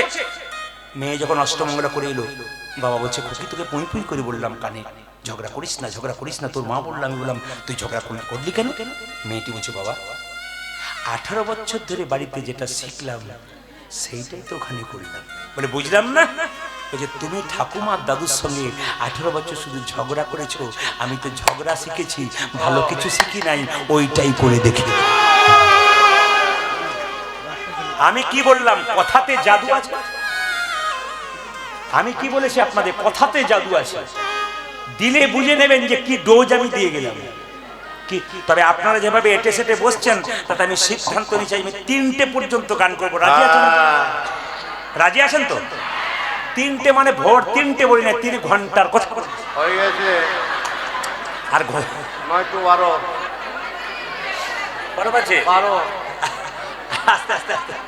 না না, সব বুঝলাম, সব বুঝলাম। আপনাদের আবেদন আছে, এই ছেলেগুলো আমাকে যা টাকা দিয়েছে এবার দিয়ে দিয়েছে। এবার যে গানটা আমি করবো 9টা থেকে 12টা 3 ঘন্টা হয়ে গেছে। এবার যেটা করবো আপনারা দেবেন তা রাধে রাধে। আপনাদের কিছু দেবেন, রাধে রাধে বলুন, রাধে রাধে রাধে রাধে রাধে রাধে। মায়েরা, বাচ্চা ছেলে জন্ম নিল, কি করলো মায়েরা? মধু কেনার পয়সা নাই, 2 কানে শোনাই দিল মধুর হরিনাম। আজ 2 কানে শোনা গেল মধুর হরিনাম। 2 কানে শোনাই দিল মধুর হরিনাম। ওরে মধুর কানে শোনাইল মধুর হরিনাম। হরিনামে শোনা, মধুর হরিনামে শোনালো, হরিনামে শোনা, হরিনামে শোনালো। সংসারের কথা শোনার আগে হরিনামে শোনালো। সংসারের কথা শোনার আগে হরিনামে শোনালো। সংসারের কথা শোনার আগে নাম মাইদা সংসারের কথা শোনার আজ আগে নাম মাইরে হলো, কথা শোনার আগে নাম মাইরে হলো, কথা শোনার আগে নাম মাইরে হলো, কথা শোনার আগে নাম মাইরে হলো। সংসারের কথা শোনার আগে হরিনামে শোনালো, দুই কানে শোনা গেল মধুর হরিনাম। ওরে 2 কানে শোনাইল মধুর হরিনাম। ও মায়েরা, এই যে দেখান। এইবার বলছে মা সরস্বতী পুজোর দিনে পুজো হলো, তাহলে ছেলে হলো, আপনার কি বলবেন? আশীর্বাদ করো। ইঞ্জিনিয়ার হোক, ডাক্তার হোক, মাস্টার হোক। উনি কি বললেন? ওগো মা, তুমি এক কাজ করো, আশীর্বাদে করো মা, আশীর্বাদে করো মা, আশীর্বাদে করো মা। আশীর্বাদে করো মা। কি যেন ভাগবতে পড়তে পারে, আশীর্বাদে করো। যেন ভাগবতে পড়তে পারে, আশীর্বাদে করো মা। যেন সংকীর্তন গাইতে পারে, আশীর্বাদে করো। ও যেন সংকীর্তন গাইতে পারে, আশীর্বাদে করো মা। ভাগবতে পড়তে পারে, হরি হরি হরি যেন সংকীর্তন গাইতে আজ পারে, হরি হরি হরি বলে, ভাগবতে পড়তে আজ পারে, হরি হরি হরি বলে, সংকীর্তন গাইতে যেন পারে, হরি হরি হরি বলে, ভাগবতে পড়তে পারে, আজ হরি হরি হরি আমি বলে, সংকীর্তন গাইতে পারে। আশীর্বাদে করো মা। দুই কানে শোনা গেল মধুর হরিনাম। ও যে 2 কানে শোনাইল মধুর হরিনাম। মায়েরা সবাই লক্ষ্য করুন, যিনি এলেন আমাদের মানে মুকুন্দ সাহের ছেলে, তার নাম রাখা হলো রঘুনন্দন। তিনি কে? কামদেব মদন। পদকর্তা বললেন পদের মাধ্যমে, ইনি কামদেব মদন। আহা ব্রজের অনঙ্গ হরিয়া অঙ্গ। আমার ব্রজের অনঙ্গ হরিয়া অঙ্গ। দেখুন, এখানে যারা আমার বয়স্ক বাবারা আছেন, এখানে যারা আমার বয়স্ক বাবারা আছেন, তারা মাথাটা নড়াচ্ছেন, পেছনে নয় কেন? ওনারা অনেক দিন আগে থেকে কীর্তন শুনছেন, তো ওনারা পদাবলী শোনেন। ওই যে যখনই গাইছিলেন ওনাদের মাথাটা নড়ছে কেন? ওনাদের এগুলো শুনে অভ্যাস আছে ছোট থেকে। এই জন্য সবাই লক্ষ্য করুন, পদাবলীও গাইতে হয়। ওগো বজের অনঙ্গ হরিয়া অঙ্গ। উড়াই ব্রজে গজনঙ্গ হরিয়া অঙ্গ। গৌরে আওলা গৌর সঙ্গ। আমার গৌরী আমন গৌর সঙ্গ। গৌরে আওলা গৌর সঙ্গ। উজানে গৌরী যাওয়াল গৌর সঙ্গ। ভগতি ভূষণ ভগতবে। আমার ভগতি ভূষণ ভগতবে। ভগতি ভূষণ ভগতবে। ওরে ভগতি ভূষণ ভগতবে। ও যে নীলাই মহিলা আপনবে। আজ লীলাই মহিল আপনাবে। সোনার নূপুর রাতুল পায়। ওরে সোনার নকর রাতুল পায়ে। সোনার নূপুর রাতুল পায়। আমার সোনার নূপুর রাতুল পায়। হরি শরণি লইনু তাই। সে করি শোনো লইল আমরা তাই। শরণে নিলাম। শরণ নিল আমরা শরণে নিলাম। উনারা শরণে নিলাম। যে গৌরাঙ্গের চরণ তলে শরণে নিলাম। ভক্তর মনন্দ শ্রীচরণে শরণ নিল। রঘুনন্দনের শ্রীচরণে হরি হরি হরি বলে। ভক্তর মনন্দ শ্রীচরণে হরি হরি হরি বলে। রঘুনন্দ শ্রীচরণে হরি হরি হরি আমি বলে। রঘুনন্দ শ্রীচরণে হরি হরি হরি বলে। আমি রঘুনন্দ শ্রীচরণে হরি হরি হরি বলে। শরণে নিলাম। আপনাদের এই মান্না পাড়াতে একটি কথা জিজ্ঞেস করে যাবো আপনাদের, ছেলে মেয়ে জন্ম নিলে নাম ঠিক রেখেছেন তো? জোরে বলুন। হ্যাঁ হ্যাঁ সিরিয়াল দেখে নাম রেখেছেন না ভক্তি ভরে নাম রেখেছেন? ওরকমই। এতক্ষণ একজন বলছে মিঠুন দেবশ্রী সব রেখেছেন। আচ্ছা বেশ, দাঁড়ান বলে দিই। আচ্ছা বাবা, আপনারা আমাকে ইউটিউবে ক বছর দেখছেন? জোরে বলুন। 7 থেকে 8 বছর দেখছেন। তাহলে আপনারা প্রশ্ন করবেন, প্রদীপ বাবুকে আগে কীর্তন করতেন না? আমার কীর্তনের বয়স হলো 25 বছর। তো আস্তে আস্তে আমার বয়স কিন্তু এখন 52ও হয়নি। অনেকে দেখে ইউটিউবে বলে বাবারে 70-75 বোধ হয়। 1973 13 অক্টোবর আমার জন্ম। একবার আমার জন্মের পরে আমার মামাবাবু তিনি সঙ্গে সঙ্গে আমার জন্ম তারিখটা লিখে রেখেছেন। তো সবাই লক্ষ্য করুন, রাত জাগতে হয়, প্রচুর পরিশ্রম। এইদিকে একবার শব্দ করো, সামনে বসলে মজা আছে। এইদিকে বলে সব রাধা রানী কি। এখন আমি ঝাড়খণ্ডে একটা জায়গায় গান করতে গেছি, একজন স্বামী স্ত্রী দুজনে, একজন স্বামী কীর্তন শুনছে, আস্তে আস্তে আস্তে আস্তে এই যে ঝাড়খণ্ডে কীর্তন করতে গেছে, একজন ভদ্রলোক সামনে বসে কীর্তন শোনে প্রতি বছর। কীর্তনের শেষে আমি একদিন জিজ্ঞেস করলাম, দাদা কিছু মনে করবেন না, আপনি বিয়ে করেন নাই? বলে করেছি। তা আপনার স্ত্রী আসে না? বলছে না। বলে কেন? ওর খুব দুঃখ, ছেলে মেয়ে হয় নাই তাই ও আসে না। প্রদীপবাবু একটু বলে দিন যেন আমার ছেলে মেয়ে হয়। আমি বললে হবে? তোমার ঘর ভেঙেছে, তুমি দরখাস্তটা আমি কেন বলতে চাই? ও বলছে না না না না না ইয়ে আপনি বললে হয়তো হতে পারে, কিছু মনে করবেন না মা। লেগে গেছে, আন্দাজে লেগে যায়, কিছু কিছু আন্দাজে লেগে যায়। তুমি বলে বাবারে প্রদীপবাবু বলেছে আমার ছেলে হয়েছে, কি ভালো, কিন্তু আন্দাজে লেগে গেছে। ওসব গোবিন্দের হাতে আছে। কিছু কিছু ব্যক্তি হইতে পারে বাবারে অমুক জায়গায় দেখালাম তো আমার ছেলে হলো। ছেলে গোবিন্দ দিয়েছে, অমুক জায়গায় দেয় নাই। মেয়ে ছেলে সব উনি দেয়, আন্দাজে কেউ মেরে দেয়, ঢিল হয়ে যায় আর কি। তো সবাই থাকার আমি আন্দাজে বললাম হে গোবিন্দ তোমার একটি ছেলে কিছু। এখন ছেলেটি হয়েছে, মায়েরা এসেছে পরের আসরে কীর্তন শুনতে আমাকে, প্রদীপবাবু কি হয়েছে, নাম কিন্তু আপনাকে রাখতে হবে। বলো ভুলে গেছি, নাম কিন্তু আপনাকে রাখতে হবে। আমি তিথি নক্ষত্র দেখে বলো কি নাম আমি রাখবো। উনি বললেন এই তিথিতে জন্ম, এই তিথি জন্ম, ওই তিথি জন্ম, নাম রাখতে হবে, এইদিকে নাম রাখতে হবে। উনি তখন বললেন যে কি নাম রাখবেন? আমি তখন বললাম শোনো, তোমার ছেলের নাম যেভাবে দেখছি সোমবার দিন জন্ম নিয়েছে, মানে শিবের জন্মদিন, আর যেভাবে তোমার জন্ম নিয়েছে তোমার ছেলের নাম রাখলাম দিগম্বর। খুব সুন্দর। দাদা কি নাম রাখলেন, দারুণ দারুণ, পছন্দ হয়েছে, খুব পছন্দ। এখন 1 বছর পর কি 1.5 বছর পর আবার এক জায়গায় কীর্তন হচ্ছে, এসেছে কীর্তন শুনতে, কীর্তনের শেষে বলছে প্রদীপবাবু বলে কি এবছর আরেকটি হয়েছে। তোমার হয় না হে তোমার লাইন দিয়েছি রে, আশ্চর্য ব্যাপার।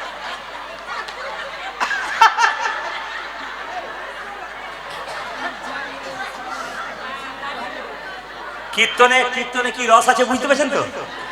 এই যদি বলি আমি ভোর 4টে পর্যন্ত রেখে দেবো, সবগুলো বসিয়ে রেখে দেবো, কিন্তু কি করবেন অতটা বোকা আমি নই না না যে 4টে পর্যন্ত বসাবো, ডোজ দিয়ে যাবো, পরে আবার কাল যেতে হবে এক জায়গা থেকে। সব জায়গাতে এইরকম হয় আর কি। হ্যাঁ, মালদাতে 3.5 ঘন্টা করে আসর দেয়। তো যখন 3.5 দল এসে দাঁড়িয়ে আছে, তো মেয়েরা বলে পরে নামবেন ওনাকে করতে দিন, পরে নামবেন। না না উনি তো চলে এসছেন দল, ওনাকে নামতে হবে। তো সবাই লক্ষ্য করুন, দিগম্বর নিয়ে আমাকে বলছে এবার নাম রাখতে হবে। নাম কি রাখবেন? আমরা শোনো, তোমার এবারে ছেলের নাম কি রাখবো? তোমার ছেলে যেভাবে হিসাব নিকাশ বলছে, তোমার ছেলের নাম হবে কৃষ্ণ দাস। চলবে না। বলে কেন? ম্যাচিং চাই। ম্যাচিং মানে বুঝতে পেরেছেন? আপনার শাড়ি সায়া ব্লাউজ, তারপর প্যান্ট শার্ট কিনতে যান না মায়েরা সবাই, প্যান্ট শার্ট কিনে পাঞ্জাবি কেনে না, সব ম্যাচিং কেনে না, সব কেনে বাজারে কেনে না, ম্যাচিং সব। তো বলছে ম্যাচিং চাই, দিগম্বর, পেছনে যেন বর থাকে। বললাম তাহলে আর তিথি নক্ষত্র দেখার দরকার নাই, তোমার বড় ছেলের নাম দিগম্বর, এবার নাম রাখলাম নটম্বর। সুন্দর, বুঝছেন? দারুণ নাম রেখেছেন দাদা, নটম্বর। আমি বললাম ভাই কিছু মনে করো না, আর তুমি এসো না। বলে আর আসবো না। বছর 7 ওইদিকে কীর্তন করতে যাই নাই, দেখছি ভদ্রলোক সামনে বসে আছে। ওই দাদা আবার এসেছি। এই কীর্তনের শেষে আমাকে বলছে প্রদীপবাবু কি বলবো আনন্দের কথা, এবছর আরেকটি। আচ্ছা লোকের হয় না তো কঠিন ব্যাপার তো। আমাকে বলছে না,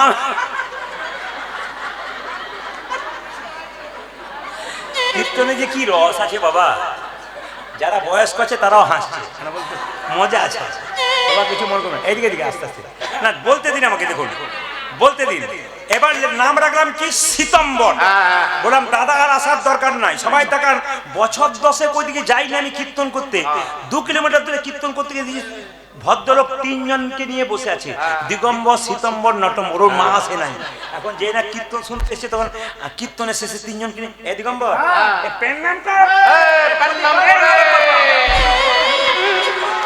আরে সীতম্বর এ কইলে? ক্যামেরা আছে, ক্যামেরা করতে এসছে। ওখানে বসে আছে? আচ্ছা আচ্ছা, বেশ বেশ, ক্যামেরা করছে, বেশ বেশ।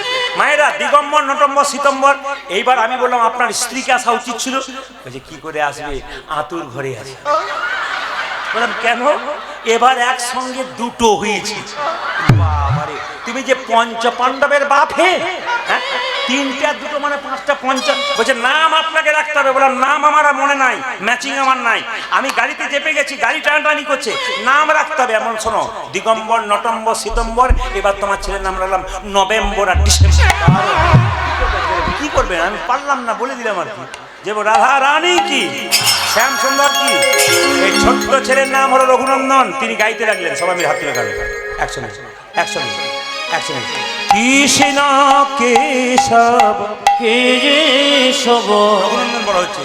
কৃষ্ণ কেশব কেশব সুধা মাখা এই নাম, হরি নাম মধু মাখা এই নাম, নাম নাম নাম। আজ কৃষ্ণ কেশব কৃষ্ণ মাধব সুধা মাধব এই নাম হরে নাম মধু মাধব এই নাম। বাবারা যারা আসছেন হাত তুলে তুলুন, হাত তুলে তুলুন, সবাই ভক্তি করে প্রভুকে দেখান।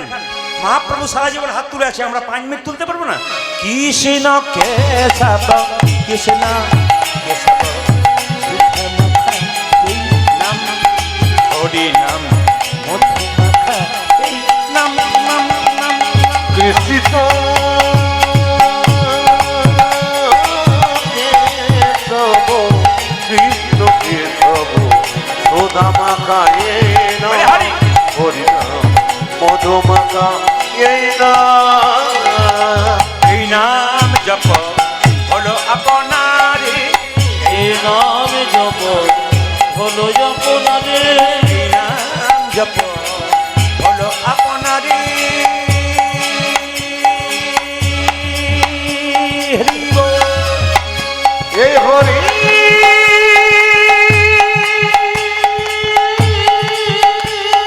উলধ্বনি জোরে জোরে জোরে জোরে।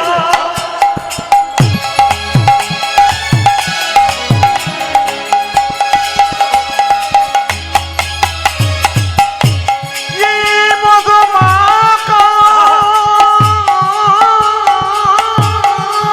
হরি বল।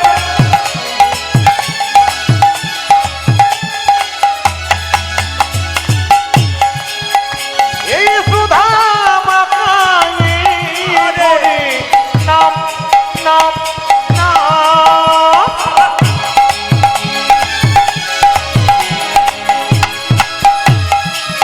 এই নামে যে বা করে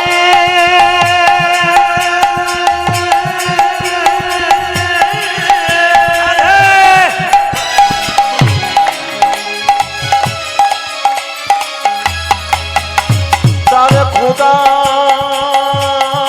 তেসে না যাবে কত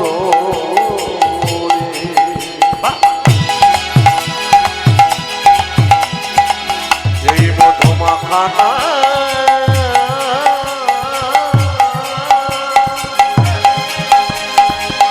হরি বল। এই সুদামা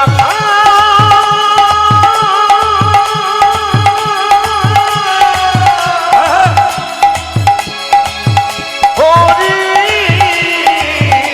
নাম, এই নাম জপ বলো আপনাকে যাবে দিশা প্রেম পারাবারে। এই নামে জপ হলো জপনারে, তুমি যাবে কৃষ্ণ নাম বরমরে। জপরে জপরে জপরি রস, আজি জপনে জপনে জপনে রস জপরে জপরে জপরি রস। হরে জপনে জপনে জপনে রসনা, সুধা মাখা এই নাম, হরি নাম মধু মাখা এই নাম নাম নাম। হৃদয় গৌর হরি কৃষ্ণ কেশব কৃষ্ণ মাধব সুধা মাখা এই নাম হরে নাম মধু মাখা এই নাম নাম নাম। জপরা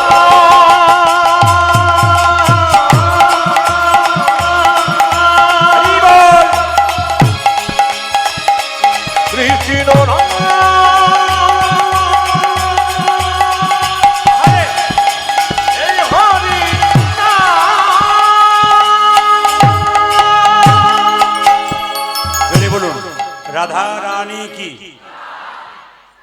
কাগজ এসেছে, একটা কাগজ এসেছে, এক ভক্ত লিখেছেন যে 30শে মাঘ বিজয়া একাদশী আছে।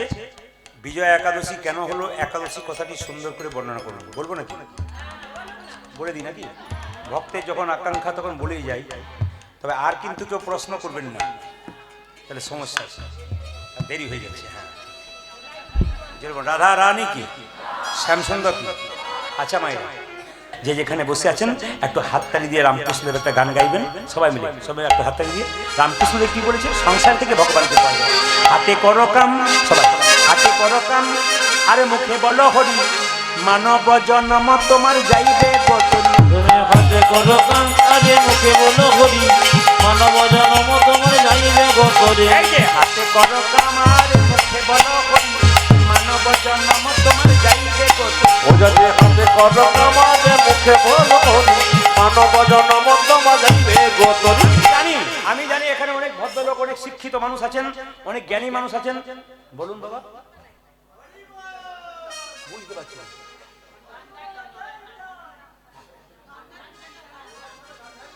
বসুন, এখন তো ওই নিয়ে আলোচনা নেই, যে নিয়ে আলোচনা হচ্ছে সেটা, মানে এখন ঘোড়ার রচনা হচ্ছে, এখন গরুর রচনা হয়নি। ওটা শুনুন, তারপর আমার আপনার শেষে বলবো। সবাই মিলে হাতে কর। হঠাৎ আপনার জেগে গেল কেন? আমি যে যা বলছিলাম, মানে যে ছেলেকে পড়ানো হবে তুই ময়না পাখির রচনা নি, তখন যদি আপনার টিয়া পাখির কথা মনে পড়ে গেল কেন? হঠাৎ টিয়া পাখি কি বাড়িতে আসে নাকি? আর আমি একটা কথা বলি, কারো বাবার নাম জানবেন কেন? কেন বলুন তো? আপনি কি তার আধার কার্ড দেখবেন নাকি? আর তার সম্বন্ধে জানুন, তার থেকে কি শিক্ষা পেলাম, আমি ওইটা জানতে চাই। সব মিলে হাতে করো কাম, আর মুখে বলো হরি, মন মানব জন্ম তোমার যাইবে গতরি। ও যদি হাতে করো কামাতে মুখে বলো হরি, মানব জন্ম তোমার যাইবে গতরি। হাতে করো কাম, আর মুখে বলো হরি, মানব জন্ম তোমার যাইবে গতরি। হাতে করো কাম, আরে মুখে বলো হরি, মানব জন্ম তোমার যাইবে গতরে।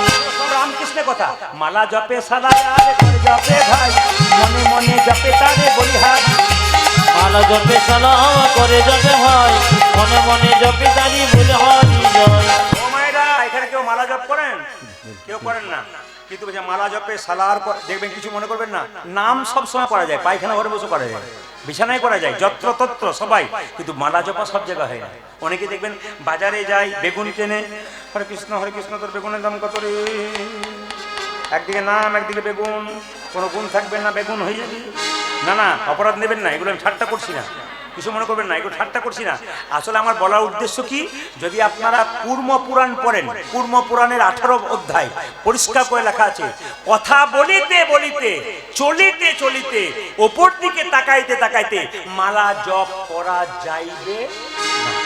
তাহলে রাস্তায় যদি কেউ জপ করতে করতে যায়, তাহলে তিনি ভুল করছেন, না জেনে করছেন। কি বলছে? চলিতে চলিতে, কথা বলিতে বলিতে, তাকাইতে তাকাইতে মালা জপ করা যাবে না। হাতে করো কাম, আর মুখে বলো হরি, মানব জন্ম তোমার যাইবে গতরি। ও যদি হাতে করো কামাতে মুখে বলো হরি, মানব জন্ম তোমার যাইবে গতরি। মালা জপে সালায় আর করে জপে ভাই, মনে মনে জপে তারি বলিহার। মালা জপে সালাম করে জপে ভাই, মনে মনে জপে তারি বলে হরি জয়। এই যে মালা জপে সালায় আর করে জপে ভাই, মনে মনে জপে তারে বলিহারি যায়। ও যদি মালা জপে সালায়ারে করে জপে ভাই, মনে মনে জপে তারে বলি হারি যায়। মালা জপ করবার সময় কোন আঙুলটা বাইরে থাকে? এইটা বাইরে থাকে কেন? মারামারি করবার সময় হাতে কাছে কিছু না থাকলে কি বলি? তোকে দেখে নেবো। এই আঙুলটা যায়, এ বাইরে থাকে, 4 জন বলে তুই যা ভাই, আমরা যাব না। এরা ঝুলির মধ্যে ঢুকে যায়। এই জগতে যারা মারামারি করে, ঝগড়া করে, তাদের মালার বাইরে জায়গা, আর যাদের ভক্তি আছে তাদের মালার ভেতরে জায়গা। এই আঙুলটার একটা কাজ আছে, এটা আমি এখানে বলবো না, নিজে নিজের গুরুর কাছে জানবেন। এই আঙুলটার বিরাট কাজ আছে, আপনাদের এই শরীরের মধ্যে একটা কাজ আছে। আমি একটু ইশারা দিয়ে গেলাম, গুরুদেব যদি প্রকৃত হন তিনি কিন্তু এগুলো বুঝিয়ে দেবেন। তাই গুরুর ব্যাখ্যা তো ওটা আমার বলা কথা নয়। কিন্তু একটা কথা বলি, আপনার মনে কিছু মনে করবেন না। আচ্ছা, যারা শিক্ষিত ব্যক্তি আছেন একটু বলবেন তো, আমরা নিজেদের ধর্মটাকে মানি না অন্য ধর্ম মানছি? জোরে বলুন। এখন বলবেন না, আপনারা বুঝতে পারছেন না। আচ্ছা, আপনাদের ছেলের জন্মদিন হয়, আপনারা কেক কাটেন? জোরে বলুন, জোরে বলুন। আর ওই মোমবাতি জ্বালিয়ে বলেন হ্যাপি বার্থডে টু ইউ, ফুস করেন? জোরে বলুন। আচ্ছা আচ্ছা আচ্ছা আচ্ছা আচ্ছা বলুন। এবারে বলি আস্তে। হ্যাঁ, হাসি নয়, হাসি নয়, আমি একটু বুঝিয়ে দিয়ে যাই। এটা আমাদের নয়, এটা খ্রিস্টানদের বটে। এটা আমরা ধার করে আনছি, ওদের কাছে ভিক্ষা করে আনছি। আমাদের ঘরে এত ধন থাকতে আমরা ভিক্ষে করছি। একটা প্রমাণ দিয়ে দিই আপনাদের, সবাই শুনবেন যারা শিক্ষিত ব্যক্তি আছেন মায়েরা। একজন বৃদ্ধা মা, তার ছেলে কলকাতায় চাকরি করে, 1 বছর ধরে চাকরি করে। মাটা তো পড়াশোনা জানে না, তো গ্রামের লোক বলছে, বুড়িমা তোমার ছেলে যে পড়াশোনা করে, তো তুমি চাকরি পেয়ে গেছে, তো তোমাকে পয়সা পাঠাই না? বলছে না, পয়সা পাঠাই না। তুমি ভিক্ষা করছো? বলে হ্যাঁ, ভিক্ষা করে বেড়াচ্ছি। তো তোমার ছেলে কোনো পয়সা পাঠায় না? বলছে না, লাল লাল কাগজে কি ভরা আছে বুঝতে পারি না। ভেতরে গিয়ে দেখলো লাল লাল কাগজের মধ্যে 1000 টাকা করে একটা ড্রাফট রয়েছে, কিন্তু বুড়িমা বুঝতে পারে না, ভিক্ষা করে বেড়াচ্ছে। সেরকম আমরা আমাদের সনাতন ধর্মে কত কত ভালো ভালো জিনিস রয়েছে, ওগুলো খুলে দেখছি না, লোকের দরজায় ভিক্ষা করে বেড়াচ্ছি। নাই বলুন, পাশ্চাত্য শিক্ষা গ্রহণ করছি, আমরা আসল শিক্ষা গ্রহণ করছি। আচ্ছা মায়েরা, ছেলের জীবনে অন্ধকার ভালো না আলো ভালো? জোরে বলুন, জোরে বলুন। তাহলে যখন প্রদীপটা নিভিয়ে দিচ্ছেন, অন্ধকার হচ্ছে না আলো হচ্ছে? আলো হচ্ছে না অন্ধকার হচ্ছে? কি চাইছেন ছেলের, অন্ধকার না আলো? এখন যেগুলো আলো চাইছেন। আমি আর বেশি কিছু বলবো না, একটু তাড়াতাড়ি। হাতে করো কামার, মুখে বলো হরি, মানব জন্ম তোমার যাইবে বতরি। হাতে করো কামার, মুখে বলো হরি, মানব জন্ম তোমার যাইবে বতরি। এই যে হাতে করো কামার, মুখে বলো হরি, মানব জন্ম তোমার যাইবে বতরি। ও যে হাতে করো কামারে মুখে বলো হরি, মানব জন্ম তোমার যাইবে গতরি। আমাদের 3টে করে হাত, একটা ডান হাত, একটা বাঁ হাত, একটা অজু হাত। কমিটি বলে দাদা কীর্তন শুনতে যাবেন না, আর বলবেন না সংসার করেছি, অজু হাত। আচ্ছা সত্যি কি সংসার করেছেন? সংসার করেছেন? কে কে সংসার করেছেন হাত তুলুন। হাত তুলুন। সব ব্রহ্মচারী নাকি? হ্যাঁ। कोई नहीं संसार किया, सब सन्यास बन गया क्या? এই জন্য শাস্ত্র বলেছে সংসার সুখের হয় পুরুষের গুণে। হ্যাঁ হ্যাঁ হ্যাঁ হ্যাঁ, ভুল বলে ফেললাম? না না ঠিক। সংসার সুখের হয় রমণীর গুণে। এক হাতে তালি বাজরা, সংসার সুখের হয় রমণীর গুণে, গুণবান স্বামী যদি থাকে তার সঙ্গে। দেখুন মায়েরা, রামকৃষ্ণদেব বলছে যেমন করে হরিনাম করতে হবে, ঝাঁট দেবেন বাড়িতে, হরে কৃষ্ণ কৃষ্ণ কৃষ্ণ হরে হরে, হরে রাম রাম রাম হরে হরে। হরে কৃষ্ণ কৃষ্ণ কৃষ্ণ হরে হরে, হরে রাম রাম রাম হরে হরে। হরে কৃষ্ণ কৃষ্ণ কৃষ্ণ হরে হরে, হরে রাম রাম রাম হরে। হরে কৃষ্ণ কৃষ্ণ কৃষ্ণ হরে হরে, হরে রাম রাম রাম হরে হরে। রামকৃষ্ণদেব বললেন মায়েদের ভগবান ভজনা চিড়ে আউলি চিড়ে ভানার মতো। ঢেকি দেখেছেন? ঢেকি জোরে বলুন, জোরে বলুন। এই যে দেখেছেন? আচ্ছা, যে ঢেকিতে পা দেয় তার টেনশন বেশি না যে গর্ততে হাত দেয় তার টেনশন বেশি? যে গর্ততে হাত দেয়, দেখুন দাদারা কি বলছে, গর্ততে হাত দেয়। দেখবেন আমি পাল্টে দেবো কেমন, এখন বলবো যে পা দেয় তার টেনশন বেশি। কি বলেন, গর্ততে হাত দেয় তার টেনশন বেশি? আচ্ছা দেখবেন, মা যদি পা দেয়, মেয়ে যদি গর্ততে হাত দেয়, কার টেনশন বেশি? আজকে মা না হয়ে যা হয়, যা যা বোঝেন, হারে হাজে বোঝেন। আর যা যদি হয় কি বলে, তোর যা হবে ও দিয়ে যাবে। মায়েদের ভগবান ভজনা হলো চিড়ে আউলি চিড়ে ভানার মতো।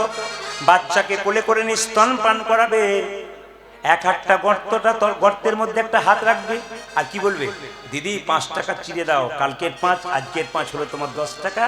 একদিকে খরিদ্দারের সঙ্গে কথা বলবে, একদিকে হাতটা তালে তালে রাখবে, একদিকে ছেলেকে স্তন পান করাবে। আপনার কি করবেন, ছেলেকে দেখবেন, মেয়েকে দেখবেন, স্বামীকে দেখবেন, মন রাখবেন গোবিন্দের চরণে।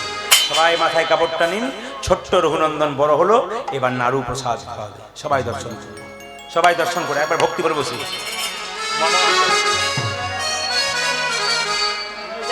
সবাই নিজ জায়গায় বসে একবারে ভক্তি করে মম অন্তর, সবাই একসঙ্গে।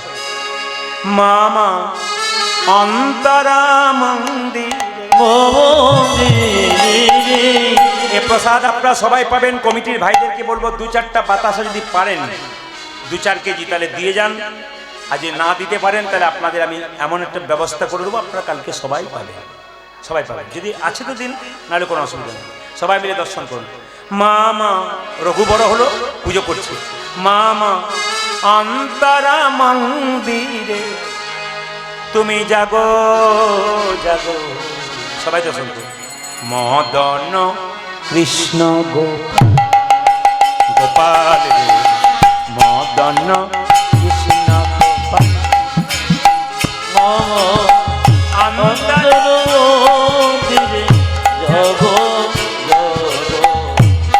মদন কৃষ্ণ বসবেন। গোপাল মদন কৃষ্ণ গোপাল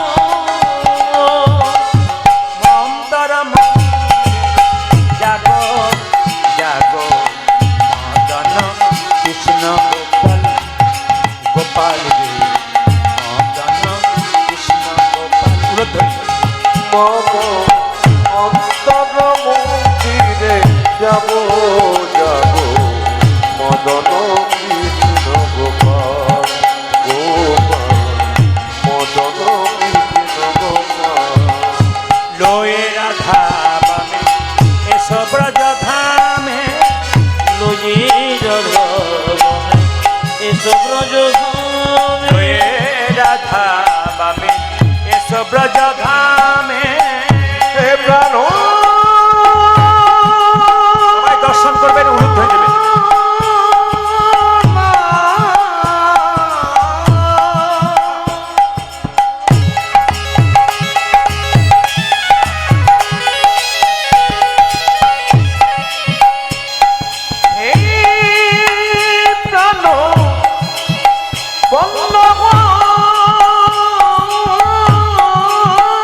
আরে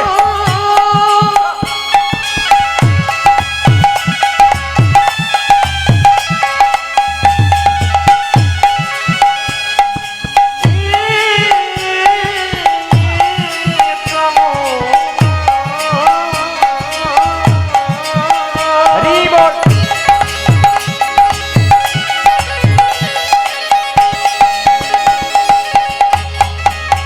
হে প্রাণ বল্লভ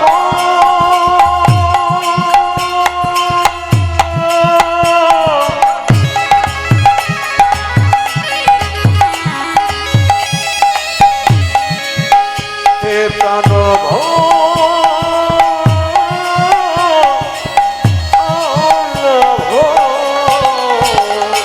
লয়ে রাধা বামে এসো ব্রজ ধামে। রাধা বামে এসো ব্রজ ধামে। রাধা এসো ব্রজ ধামে লয়ে রাধা বামে এসো ব্রজ ধামে। লয়ে রাধা বামে এসো ব্রজ ধামে। এসো এসো গিরি ধারিলা মদন কৃষ্ণ গোপাল। বাবা অন্তর মন্দিরে জাগো জাগো মদন কৃষ্ণ গোপাল গোপাল মদন কৃষ্ণ গোপাল মদন কৃষ্ণ গোপাল। ছোট্ট রঘুনন্দনের বাবা পাশের গ্রামে একটা ছেলেকে চিকিৎসা করতে গেছে তার বাবাকে।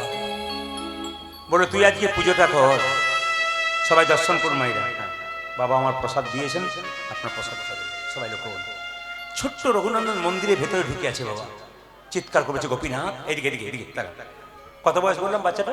5 বছর। জোরে বলুন কত বললাম? আপনাদের আমার বয়স কত হিসাব করুন। 5 বছরের বাচ্চা যদি হয় 24-এ হয়, নাহলে 50-ও হয় না। ছোটবেলা থেকে শিক্ষা দিন, বাচ্চা ছেলের মন কচি বাঁশের মতো, যেদিকে বাঁকাবেন সেদিকে বাঁকবে, বাঁশ মোটা হলে আর ভাববে। রঘুনন্দন কেঁদে কেঁদে বলছে গোপীনাথ বাবা তোমাকে কি সুন্দর ফুল দেয়, কি সুন্দর মন্ত্র বলে, তুমি নাড়ু খাও, আমার হাতে নাড়ু খাচ্ছ না কেন? ও বুঝেছি বুঝেছি বুঝেছি বুঝেছি বুঝেছি বুঝেছি বুঝেছি বুঝেছি। বলে কি তুমি নাড়ু খাচ্ছ না কেন? বুঝেছি। বলে কেন? আরে বাবা মন্দিরটা হাঁ করে খোলা আছে, তোমার লজ্জা করছে না? দেখি দেখি দেখি দেখি দেখি দেখি মন্দিরটাকে বন্ধ করে দিল। আচ্ছা তোমার হাতে বাঁশিটা অসুবিধা হচ্ছে? আচ্ছা বাঁশিটা খুলে দিচ্ছে। ও গো গোপীনা এবার নাড়ু খাও, এবার নাড়ু খাও গোপীনা। ও বুঝেছি বুঝেছি, বাবা তোমাকে সুন্দর করে সাজাই তো, আমি তোমাকে সাজাতে পারিনি বলে তোমারও লজ্জা করছে। ও গো গোপীনা দেখুন প্রেমটা দেখুন, একটা 5 বছর ছেলে প্রেম কেমন ডাকটা দেখুন, অন্তরের ডাক যদি ঠিক হয় ভগবান দেখা দেয়। ও গো গোপীনা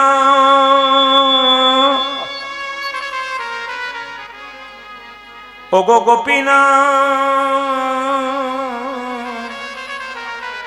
বাবা তোমাকে তুলসী পত্র দেয়, চন্দন দেয়, গঙ্গা জল দেয়, কিন্তু আমি তো তোমাকে তুলসী পত্র দিতে পারবো না, আমি তো তোমাকে চন্দন দিতে পারবো না, আমি তো তোমাকে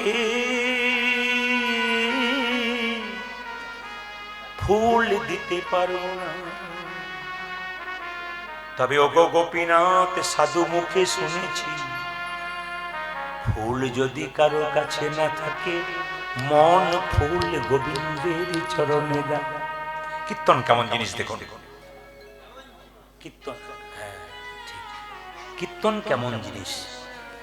কীর্তনে খুব নাচতে হয় না, খুব ভ্রাম ভ্রম করতে হয় না, কিচ্ছু করতে হয় না।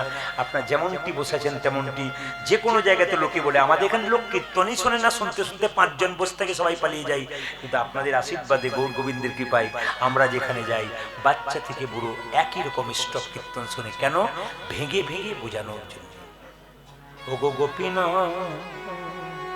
ছোট্ট বাচ্চা তো 5 বছর বয়স, আমি তো চন্দন কেনারে পয়সা না, তোমাকে কেমন করে চন্দন দেব। তবে সাধু মুখে শুনেছি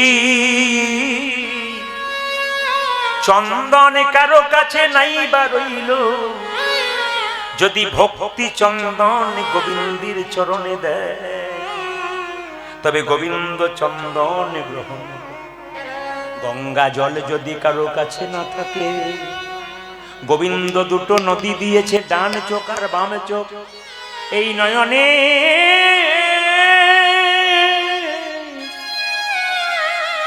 এই নয়নের জল যদি কেউ হে গোবিন্দ তোমার হলামে বলে যদি একবারে দিতে পারে, গোবিন্দ তার হয়ে যায়।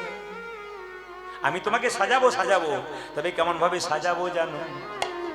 আমি তোমাকে সাজাবো কেমন?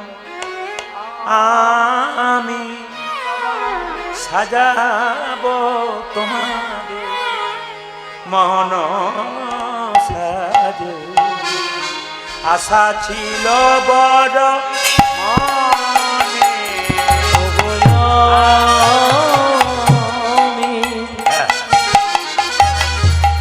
সাজাবো তোমাদের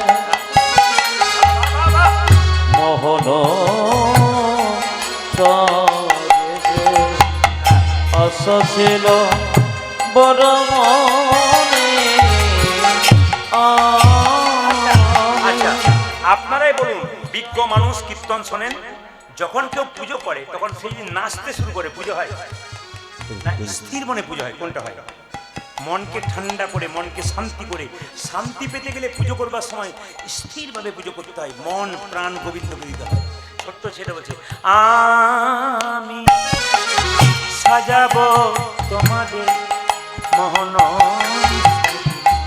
আশা ছিল বড় মনে, আজিও আমি সাজাবো তোমারে মোহন সাজে, আশা ছিল বড় মনে। মিশাইয়া আমার গোপতি চন্দন, মন কুসুমি দিব তোমার শ্রী, ও মিশাইয়া আমার ভগবতী চন্দন, মন কুসুমি দেব তোমার শ্রীচরণ। মিশাইয়া আমার ভগবতী চন্দন, মন কুসুমি দিব তোমার শ্রী চরণ। মিশাইয়া আমার ভগবতী চন্দন, মন কুসুমে দেব তোমার ওই চরণ। আমি সাজাবো তোমাদের মন সাজে, আশা ছিল বড় মনে, আমি সাজাবো তোমাদের মন সাজে, আশা ছিল বড় মনে। আমি বলুন, বাচ্চার বয়স কত বললাম? বাচ্চার বয়স কত বললাম? জোরে 5 বছর। যখন দেখলো কোনো মতে নাড়ু খাচ্ছে, তখন বলছে গোপীনাথ তুমি বাবার হাতে নাড়ু খাও, তুমি ভক্ত প্রহ্লাদের কাছে খাও, তুমি ধুবের কাছে খাও, আমার কাছে খাবে না? আচ্ছা দেখাচ্ছি মজা। গোপীনাথ আমি আমার মাথাটা না তোমার পাথর পায়ে ঠুকবো। গোপীনাথ গোপীনাথ গোপীনাথ রক্ত আর চোখের জলে মন্দির ভেসে যাচ্ছে। পাথরের গোপীনাথ মনে মনে ভাবছে, রঘুরে, লোকে আমায় সোনার থালায় রূপোর থালায় পায়েস দেয়, তুই চোখের জল আর রক্ত দিয়ে আমার চরণ সেবা করলি। আমি যদি তোর হাতে একটা নাড়ু না খাই, তবে যে গীতাতে আমার প্রতিজ্ঞা রবে না। আমি যে গীতাতে বারবার বলেছি, পত্রং পুষ্পং ফলং তোয়ং যো মে ভক্তা ব্রজচ্ছতি তদহম পরিতমাস্মানি প্রতাত্মম। ভগবান বলছে, কেউ যদি ফুল দেয় আমি তাই গ্রহণ করি, ফুল না পেয়ে ভক্তি ভরে কেউ যদি জল দেয় আমি তাই গ্রহণ করি, জল না পেয়ে কেউ যদি পাতা দেয় আমি তাই গ্রহণ করি। আমি যে গীতাতে আরো প্রতিজ্ঞা করেছি, যে যথামাং প্রবদ্ধন্তে তাংস্তাতৈব হযম্মহঃ মম বত্মানুবর্তন্তে মনুষ্য পার্থ সর্বস্বঃ। যে আমায় যেমন ভাবে ভালোবাসে আমি তাকে তেমন ভাবে ভালোবাসি। তুই রক্ত আর চোখের জল দিয়ে আমায় সেবা করলি, আমি যদি একটা নাড়ু না খাই গীতাতে প্রতিজ্ঞা রবে না। পেছন থেকে ভগবান হাত বাড়িয়ে বলল, রঘুনন্দন নাড়ু দে, রঘুনন্দন